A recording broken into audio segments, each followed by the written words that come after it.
Hello, नमस्कार, good evening, Radhe Radhe. सभी का स्वागत, अभिनंदन लक्ष्य क्लासेस के ऑनलाइन डिजिटल मंच पर। और मैं नागवेंद्र सिंह राणावत आप सभी लोगों का एक बार फिर से आज के हमारे इस सेशन में स्वागत अभिनंदन करता हूं। तो जैसा कि आप सभी को दिख रहा है, आरएस नई भर्ती 2026 में लगभग 500 पदों पर यह भर्ती आयोजित होने वाली है। इस भर्ती के विभिन्न पहलुओं के ऊपर हम चर्चा करने वाले हैं कि क्या परीक्षा तिथि रहने वाली है, योग्यताएं क्या रहने वाली है, सिलेबस इसका क्या होता है और एज फैक्टर इसमें क्या मैटर करता है। उन सभी पहलुओं के ऊपर हम चर्चा करने वाले हैं। आप सभी लोगों को पता है कि राजस्थान प्रशासनिक सेवा में अगर हम बात करें तो आरपीएससी के द्वारा करवाई जाने वाली ये सबसे बड़ी भर्ती परीक्षा है, जिसमें प्रशासनिक अधिकारी बनने का एक मौका जो है वो आप लोगों को मिलता है। अब हम इसके सारे पहलू, सारे आयामों के ऊपर चर्चा करते हैं कि ये परीक्षा किस तरह से आयोजित करवाई जाती है, कितने चरण में ये परीक्षा होती है, हमें किस तरह से तैयारी करनी है और कम समय में हम किस तरह से प्री पास करके अपनी तैयारी को मेंस तक पहुंचा सकते हैं ना। देखिए, आरएस 2026 भर्ती परीक्षा की संपूर्ण जानकारी, राजस्थान प्रशासनिक सेवा यानी आरएस प्रशासनिक अधिकारी बनने का ये एक सुनहरा सपना है, सुनहरा मौका है आप लोगों के लिए। जो सपना आपने देखा है वो आरपीएससी की ये परीक्षा पास करके पूरा होगा।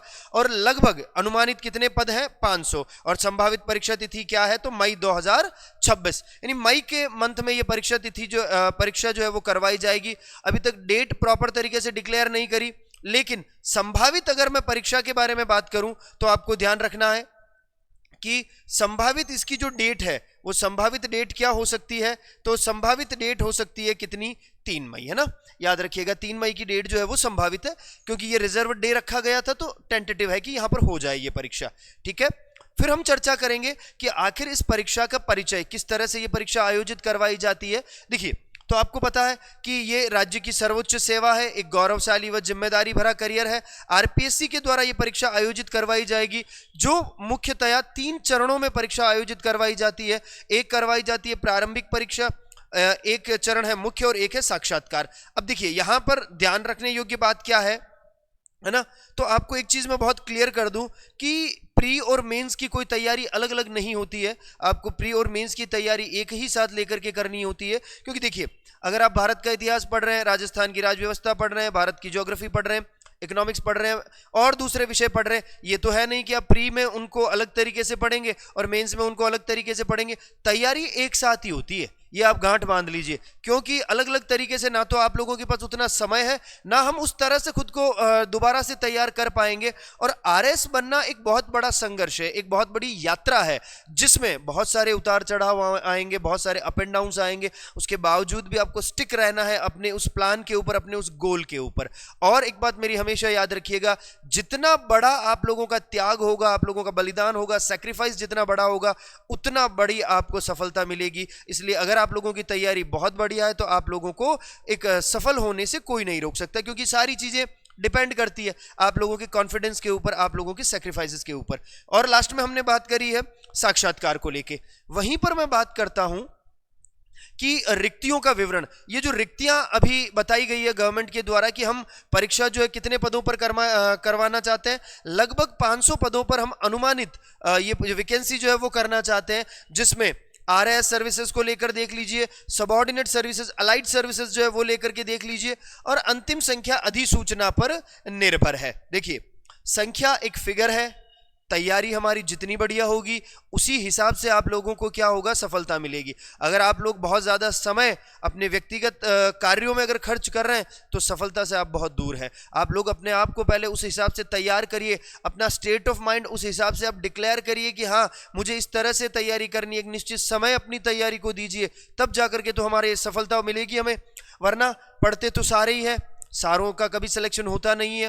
वहीं पर शैक्षणिक योग्यताओं के बारे में मैं चर्चा करूं, कौन सा व्यक्ति इस भर्ती परीक्षा को देने के योग्य है, तो याद रखिएगा ग्रेजुएशन आप लोगों का होना चाहिए। यानी किसी भी विश्वविद्यालय, मान्यता प्राप्त विश्वविद्यालय से आप लोगों को क्या पास करना है? स्नातक की परीक्षा पास करनी है। यानी अगर आप लोगों ने स्नातक की परीक्षा उत्तीर्ण करी है, स्नातक की परीक्षा पास करी है, तो आप लोग इस भर्ती परीक्षा के लिए योग्य हैं, ये भर्ती परीक्षा आप लोग दे पाएंगे। और अंतिम वर्ष के जो विद्यार्थी हैं वे आवेदन कर सकते हैं, जिनका भी फाइनल ईयर चल रहा है, बीए का फाइनल ईयर चल रहा है, बीकॉम का चल रहा है, बीएससी का चल रहा है, वो लोग भी इस परीक्षा में जुड़ सकते हैं, ये परीक्षा दे सकते हैं। जो वहां पर हम बात करें तो कला वर्ग ले लीजिए, विज्ञान वर्ग ले लीजिए, वाणिज्य ले लीजिए, और संकाय जो सभी संकाय है वो ले लीजिए आप यहाँ पर, जितनी भी और दूसरे जो कैटेगरीज आ गई है एग्रीकल्चर को लेकर और दूसरे, वो सारी कैटेगरी यहाँ पर एलिजिबल है अगर आप लोग स्नातक या तो हो चुका है या फिर अगर आप लोग अंतिम वर्ष में चल रहे हैं तो। वहीं पर हम चर्चा करेंगे किसके बारे में, एज फैक्टर के बारे में। तो सबको पता है कि मिनिमम एज कितना होना चाहिए, तो न्यूनतम उम्र कितनी है 21 वर्ष और मैक्सिमम कितनी है 40 वर्ष। 40 वर्ष के बाद तो लग करके भी आदमी क्या ही करेगा, तो 40 साल मेरे हिसाब से मैक्सिमम हो जाती है, रिटायरमेंट ही उसके बाद 20 साल ही बचता है।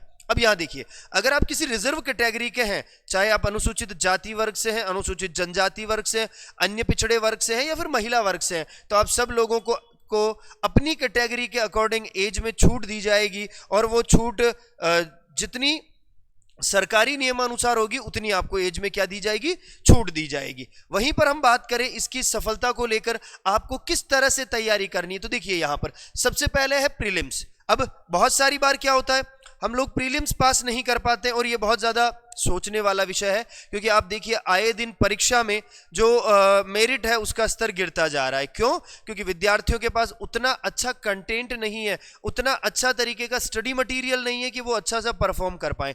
प्रीलिमिनरी एग्जामिनेशन जो है आपका, प्रीलिम्स जो होगा वो आपका ऑब्जेक्टिव होगा। क्या होगा? ऑब्जेक्टिव। देखो जैसे दे रखा है, स्क्रीनिंग होती है, ये छठवीं परीक्षा है, क्योंकि अगर आप यहां पर प्रीलिम्स, जैसे कबड्डी में लाइन टच होती है ना, वैसे है ये अगर आपने टच किया यानी ये पास किया तो आप लोग कहां के लिए क्वालिफाई करेंगे, आप लोग मेंस के लिए क्वालिफाई करेंगे। मेंस एक बहुत बड़ा संघर्ष है, मेंस एक बहुत ही बड़ी यात्रा है, आप ये समझ लीजिए, क्योंकि यहां पर 4 पेपर होंगे और 4 पेपर 200-200 नंबर के होते हैं, है ना, याद रखिएगा। 4 प्रश्न पत्र होंगे, यहां पर कितने प्रश्न पत्र हैं? 4 प्रश्न पत्र हैं, और याद रखिएगा हर प्रश्न पत्र कितने का होगा, 200 का, तो कितना हो गया 800। क्लियर है ये वाली बात? 800 नंबर का क्या होता है, 800 नंबर का आपका मेंस होगा। और वहीं पर मैं बात करूं व्यक्तिगत परीक्षण यानी इंटरव्यू जो है वो कितने नंबर का होगा, इंटरव्यू होगा आपका 100 नंबर का, यानी आपकी फाइनल जो मेरिट बनेगी वो फाइनल मेरिट इन 900 में से बनेगी, आपने कितना स्कोर किया है उसके अकॉर्डिंग आपकी फाइनल मेरिट जो है वो बनती है। यानी प्री और मेंस दोनों को एक साथ लेकर के चलना है, आप लोगों को राइटिंग प्रैक्टिस शुरू से करते हुए चलना है, तब जाकर के आप एक निश्चित समय सीमा में निश्चित शब्द लिख पाएंगे। ऐसा नहीं होता है कि पहले प्री पास कर लें सर, बाद में रिटर्न की प्रैक्टिस करते रहेंगे, नहीं, साथ ही साथ करना है, हमें उतना समय नहीं है हमारे पास, ठीक है, कि हम उसके बाद में परीक्षा प्री पास करने के बाद हम इस तरह से तैयारी कर पाए, ठीक है। अब यहां देखिए परीक्षा का पैटर्न क्या रहने वाला है, खास तौर पर प्रीलिम्स को लेकर अगर मैं बात करूं, आप सबको पता है कि प्रश्नों के प्रकार कैसे होते हैं, तो ऑब्जेक्टिव टाइप एग्जामिनेशन होता है, एमसीक्यू होता है, कुल प्रश्न कितने हैं, तो कुल 150 प्रश्न है, कुल अंक कितने होते हैं, तो 200 अंकों का ये पेपर होता है, समयावधि 3 घंटे की होगी और नेगेटिव मार्किंग 1/3 होगा, यानी 3 घंटे में आपको 150 प्रश्न करने और वो भी 200 नंबर के। हर बार कट ऑफ थोड़ी हाई रहती है, जैसे पिछली बार की मैं बात करूं तो लगभग 100 के आसपास कट ऑफ गई थी, है ना। आप ये देखिए, उससे पिछली बार के बारे में मैं बात करूं तो लगभग 78-79 के आसपास कट ऑफ रही थी। अब आप एक समझने वाली बात है कि अगर आप लोग 200 में से 100 अंक भी नहीं ला पा रहे, यानी आप लोगों का 50% भी स्कोर नहीं हो पा रहा है प्रीलिम्स में, तो मेंस में क्या परफॉर्मेंस रहेगा हमारा। इसका मतलब प्रीलिम्स के साथ साथ ही हमें मेंस को लेकर के चलना है, उन विषय को भी हमको अपने स्तर पर समय देते हुए चलना है और अपने आप को एक स्वाध्याय में लगाना है, अपने आप को सेल्फ स्टडी में लगाना है। क्योंकि आप लोग देखिए इन दिनों उन्हीं विद्यार्थियों का सिलेक्शन हुआ है जिन्होंने एक निश्चित समय सीमा कोचिंग में स्पेंड करी है, वहां से उन्होंने स्टडी मटेरियल कलेक्ट किया है, उसके बाद लाइब्रेरीज उन्होंने जाके ज्वाइन करी है और लाइब्रेरीज में दिन रात उन्होंने एक करी है, तब जाकर कहीं किसी एक पद पर उनका सिलेक्शन हुआ है। अब सफलता ना तो सेल्फ स्टडी करने से होती है केवल, और ना ही केवल कोचिंग करने से होती है, अब दोनों मिलकर के अगर होगा तभी जाकर के हमारा क्या होगा, सिलेक्शन होगा। वहीं पर मैं बात करता हूं किसको लेकर कि इसमें कौन कौन से विषय हैं, कौन कौन से सब्जेक्ट हैं जो आपको पढ़ने होते हैं। जैसे इंडिया व राजस्थान का हिस्ट्री ले लीजिए, वर्ल्ड ज्योग्राफी, इंडियन व स्टेट राजस्थान ज्योग्राफी ले लीजिए, भारतीय संविधान, शासन व राज व्यवस्था ले लीजिए, यहाँ पर गवर्नेंस, इंडियन पॉलिटी गवर्नेंस, और याद रखिएगा स्टेट पॉलिटी भी शामिल है यहीं पर।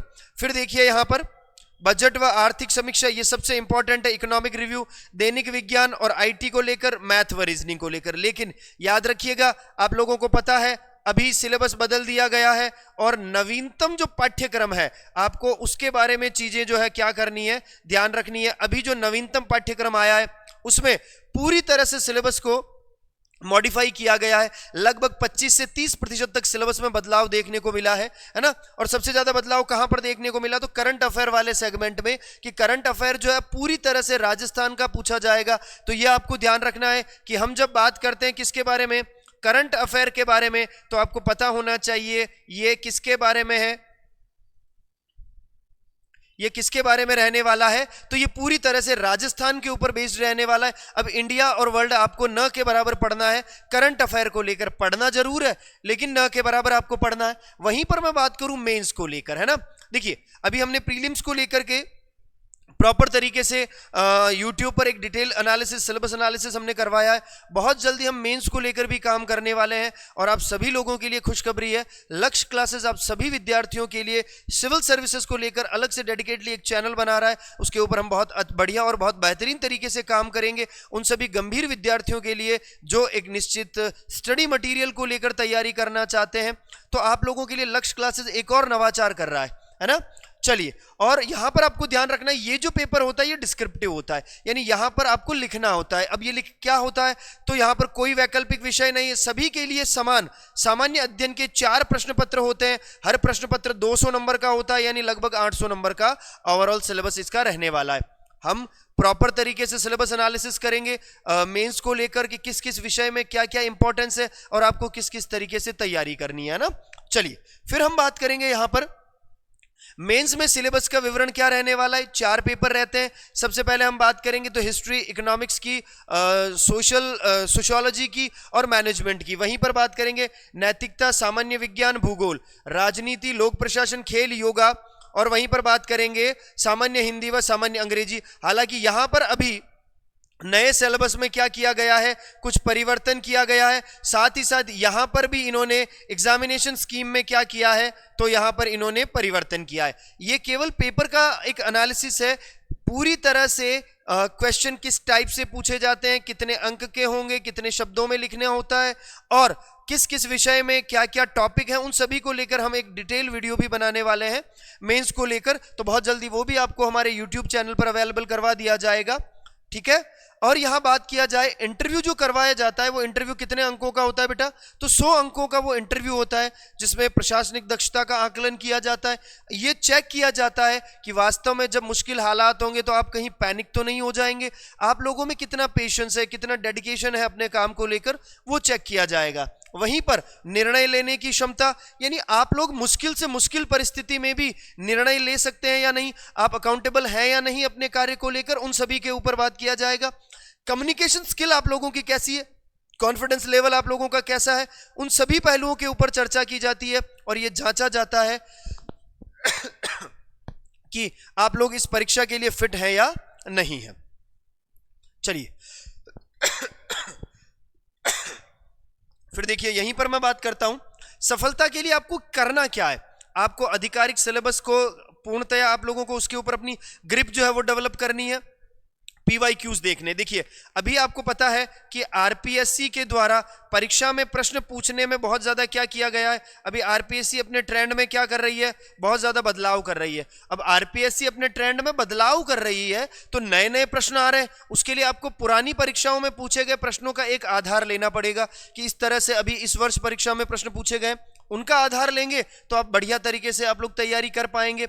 साथ ही साथ राजस्थान के करंट अफेयर पर विशेष ध्यान, बहुत इंपॉर्टेंट बात है। देखिए राजस्थान के करंट अफेयर पर बहुत ज्यादा आपको विशेष ध्यान देना है। राजस्थान में करंट अफेयर को लेकर सरकार के द्वारा जो पत्र पत्रिकाएं चलाई जाती है आपको अब उनको पढ़ना पड़ेगा। साथ ही साथ न्यूज़पेपर में जो एडिटोरियल जो पृष्ठ आता है आप वो पढ़िए, उनमें से आप अपने विचारों को लिखने की जो कैपेबिलिटी है वो आप डेवलप करिए। और रेगुलर आप लोगों को आंसर राइटिंग करनी है। डेली के आप लोगों को क्या लिखने हैं, आपको डेली एक एक पेज, 2-2 पेज आपको प्रश्न लिखने, उसका आंसर लिखने की कैपेबिलिटी जो है वो आपको डेवलप करनी है। अगर ये होगा तो आप प्रॉपर टाइम मैनेज कर पाएंगे मेंस को लेकर, है ना। वहीं पर मैं बात करूं खास आरएस प्री की तैयारी करने वाले सभी विद्यार्थियों के लिए लक्ष्य क्लासेस के एप्लीकेशन पर ऑनलाइन कोर्स आप लोगों को अवेलेबल करवा दिया गया है। लाइव फ्रॉम क्लासरूम ये कोर्स रहने वाला है जो बहुत ज्यादा सटीक और व्यवस्थित रणनीति के साथ आप लोगों को पढ़ाया जा रहा है। और वहीं पर मैं बात करूं कि आरएस प्रीलिम्स को लेकर अगर आप लोग ऑब्जेक्टिव कुछ क्वेश्चन सॉल्व करना चाहते हैं तो वहां पर 6666 को लेकर हमारे द्वारा NCERT, है ना, एनसीईआरटी और आरबीएससी।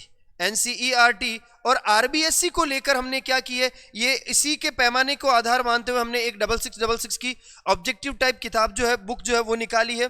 ये आप लोगों को हमारे एप्लीकेशन से मिल जाएगी। और वहीं पर राजस्थान राज्य व्यवस्था यानी स्टेट पॉलिटी, और आपको पता है अभी इन दिनों आरएएस भर्ती परीक्षा में पॉलिटी का और इन सभी का कितना बढ़िया वेटेज है, तो उसी मापदंड पर, उसी पैमाने के आधार पर हमने ये किताब जो है निकाली है, जिसमें 15 वर्षों तक जितने भी प्रश्न पूछे गए उन सभी का बहुत बढ़िया तरीके से हमने एनालिसिस किया है। और ये किताब आप लोगों को मिलेगी लक्ष्य क्लासेस के एप्लीकेशन से या फिर नजदीकी बुक स्टोर से, जो कि बहुत बेहतरीन है स्टेट पॉलिटी को लेकर। और वहीं मैं बात करूं, लक्ष्य क्लासेस के द्वारा एक और नवाचार किया जा रहा है, सुपर 100 बैच। यानी खास तौर पर याद रखिएगा मैं किसके बारे में बात कर रहा हूं, सुपर 100 बैच के बारे में। आरएएस भर्ती परीक्षा की तैयारी करने वाले सभी गंभीर विद्यार्थियों के लिए एक बहुत बढ़िया और सुपर 100 बैच निकाला गया है। यह बैच कब से स्टार्ट होगा, तो 1 फरवरी 2026 से यह बैच स्टार्ट होगा।